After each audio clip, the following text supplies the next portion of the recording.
Good morning, Europe. On this brewing day in 1315, we have news of a great famine headed our way. This just in from our meteorologist. There are heavy rains and cold climate destroying our crops. People of all classes are suffering from food shortages. You too, King Edward.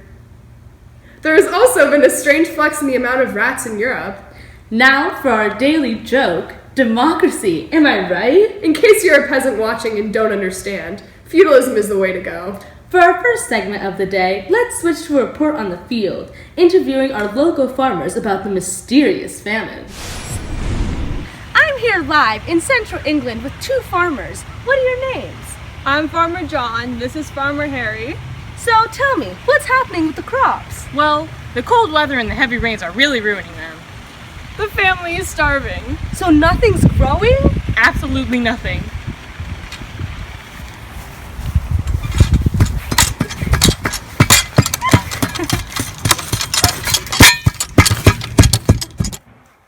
It's so cold. We can't even grow. Why is this happening to us? It must be God's wrath. Breaking news! Our sources have just reported a mass breakout of a deadly plague. The year is 1346, and the first reported case was in the Black Sea area. Do you know the symptoms of this deadly plague? Well, there's swelling of the lymph nodes that can be called boils or buboes. There's constant vomiting and nausea, fever, coughing up blood, and it all results in death. I've just got news that somebody in the building has this plague. Let's bring them out.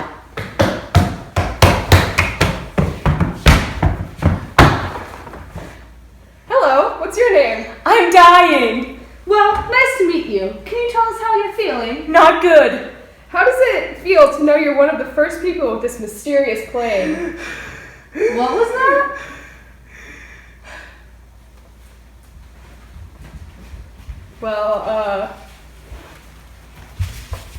Well, that concludes this segment of the show. And now, a message from your local apothecaries. Do you have the bubonic plague? Are your buboes uncontrollable? Are you tired of coughing up blood? And having constant flu-like symptoms? Then we have the cure for you! Step 1 to your smooth recovery is to pop your buboes. Next step is to never bathe and surround yourself with bad smells like this. This way, the bacteria will avoid you. Remember to stay positive through being happy and also drinking lots of wine.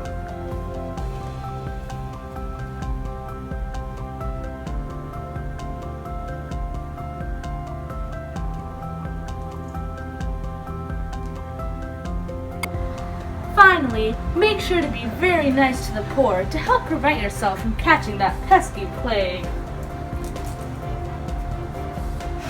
Now, if you follow all these steps, you should be able to remain Plague-free!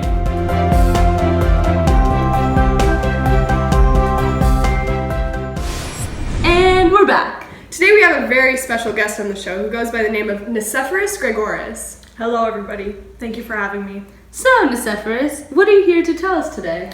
I'm going to explain to you how the Yersinia pestis bacteria, which causes the plague, enters the body. First of all, the disease is carried by the fleas. Then, those fleas attach themselves to rats on ships, who then bite the humans and transmit the disease. Then, through the bite, the Yersinia pestis travels into the bloodstream and mainly attacks the liver, kidneys, and spleen.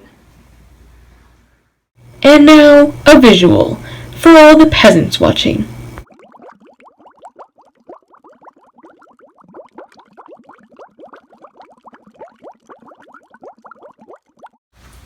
Should we burn him?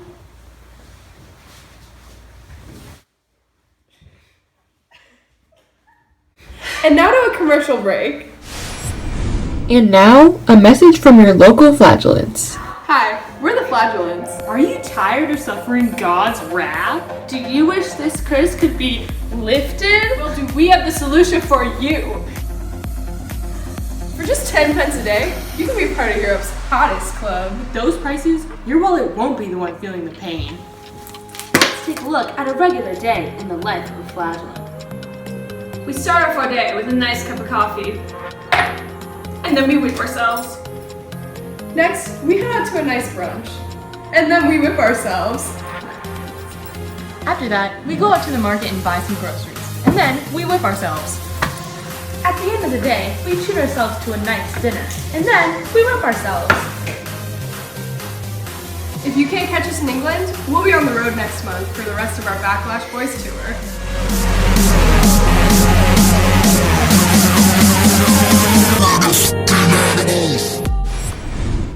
This just in! Nicephorus Gorgoris was correct about the Yersinia pestis virus. It turns out the plague did come from fleas on rats on ships. Here's a visual.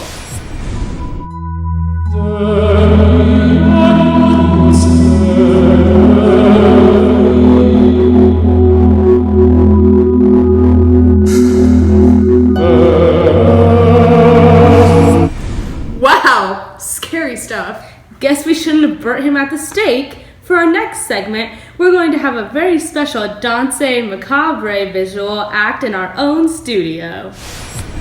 Now for the Dancing Macabres. Danse Macabre translates to Dance of Death, which is a very trendy dance form right now.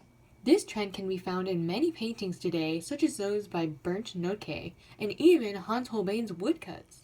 This trend was greatly inspired by the horrors of the last century, such as famines, the 100 Years' War, and most of all, the Black Death.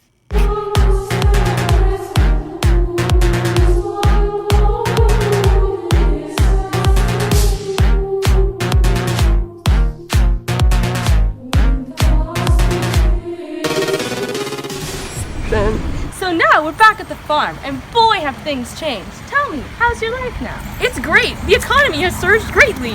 It sure has. The Black Plague took out half of Europe's population, so there's less mouths to feed. Yeah, and there's more plant and seed variety too. Hey, where's Farmer John? Well, the family was getting pretty hungry. Okay, so- that's the end of this segment. We've just received reports that the plague is finally fading. We're here to bring you all the details of the ups and downs of this plague. First of all, the positives. Since the amount of people that died were so high, almost 100 million, the economy and the standard of living has skyrocketed. Now for the negatives. Obviously, 75 to 100 million people have died due to this plague. Also, for a while, there was a pessimistic shift in society, as well as urban crowding. Are you forgetting that feudalism ended? We can't own serfs anymore. Don't remind me. Well, that's the end of our show. We'll see you next time. Tune in on channel XVII.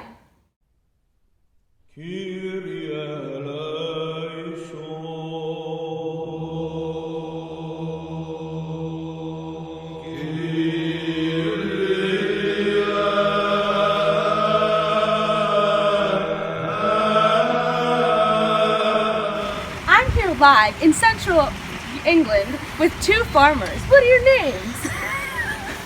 There's less mouths to feed. Yeah, and there's more plant seeds and